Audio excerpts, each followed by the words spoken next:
최근 결혼 이야기가 오가면서 이건 아닌 것 같다는 생각에 결혼이 망설여집니다.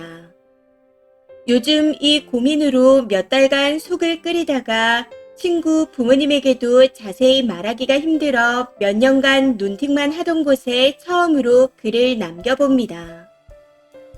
현명하신 분들과 인생 선배들이 많을 것 같아 조언을 구해보려고요. 거두절미하고 저와 남자친구는 둘 다 약사 일을 하고 있습니다.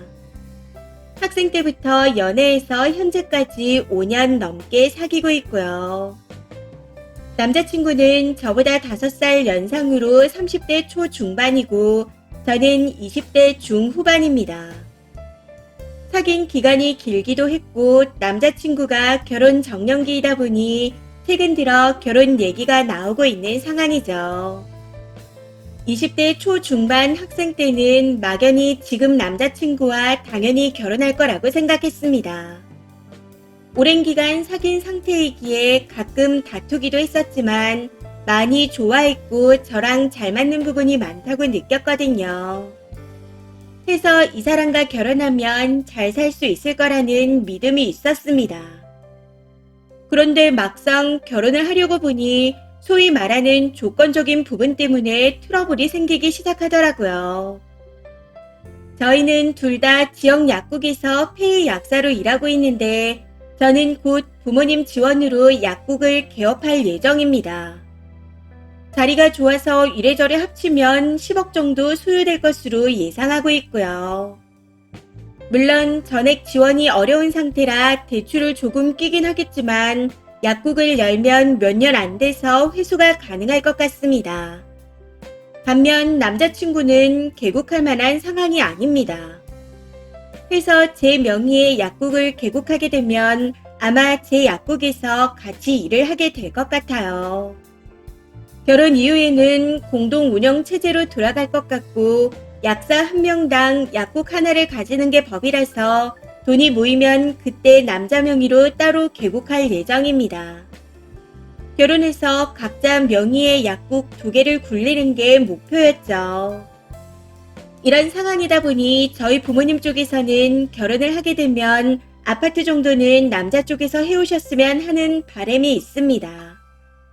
일부 대출을 껴서 같이 갚더라도 아파트를 해왔으면 좋겠다 하시더라고요. 그런데 이걸 남자친구에게 이야기하고 몇 번 대화를 나눠봤더니 뭔가 이건 아닌 것 같다는 생각이 듭니다. 우선 상대편 부모님은 아파트를 해줄 능력 자체가 없으십니다. 형편이 어려운데 저희 집에서 저런 요구를 말했다는 걸 알고 화를 내셨다네요. 그냥 그 말을 했다는 자체만으로 매우 불쾌해 하시는 것 같더라고요.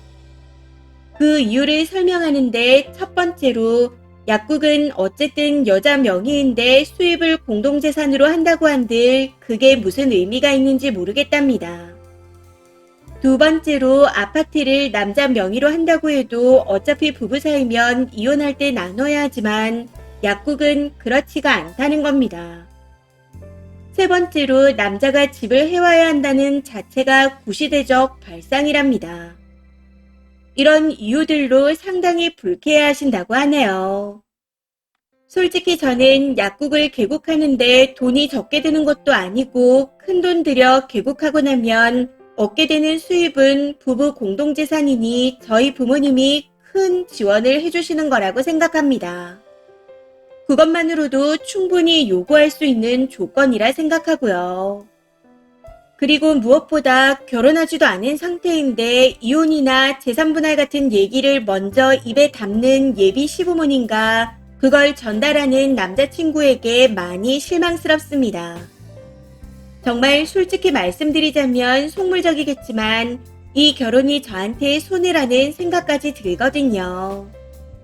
사랑하는 사람이었는데 이런 생각까지 드니 저 역시 찹찹하지만 얘기를 반복할수록 이건 아닌 것 같다는 생각이 자꾸만 강해집니다. 그렇다 보니 저희 사이도 예전 같지 않은 듯 하고요.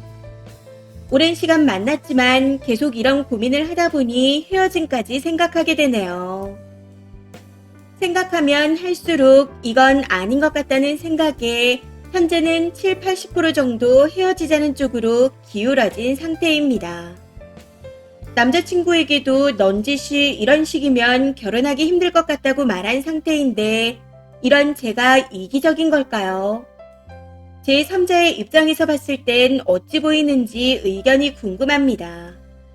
그냥 제가 생각하는 대로 헤어지는 게 맞는 거겠죠. 조언 부탁드립니다. 댓글입니다. 첫 번째. 자기 아들이 잘나서 계곡 약사 며느리를 보는 줄 아나 보네요. 계곡은커녕 아파트 전세도 못 태울 거면 약사 면허증만으로 결혼을 시키려는 건가요? 계곡하는 데 들어간 비용도 대출과 같이 갚는다고 하세요. 둘이 벌어서 그 비용까지 갚아야 된다고 하면 결혼 안 시킨다고 할 것 같은데. 두 번째. 제발 헤어지세요. 염치 없는 시부모는 그럴 수 있습니다. 근데 님이 왜 그런 시부모의 의견을 알고 있나요? 그걸 들은 예비 신랑이 자기 부모 의견에 동조하니 커트 안 하고 쓰니한테 알린 거예요. 터무니없다라고 생각했으면 자기 손에서 자르고 자기 부모님을 단돌이 했을 겁니다. 근데 안 했잖아요. 그건 예비 신랑도 같은 생각이라는 겁니다. 쓰니가 헤어지자 말해도 쉽게 안 떨어질 걸 장담합니다. 예비 신랑이 미안하다. 내가 정리하겠다. 다시는 그런 말 안 나오게 하겠다. 이런 얘기를 하면서 결혼을 계속 추진하려고 할 거예요. 지금 아닌 것 같은데 라고 생각하는 쓰니의 촉을 믿으세요. 세 번째. 돈 못 주는 형편인데 아들이 약사라 그래도 기는 펴고 싶은 듯 합니다. 여자도 약사라는 건 눈에 안 들어오는 거죠.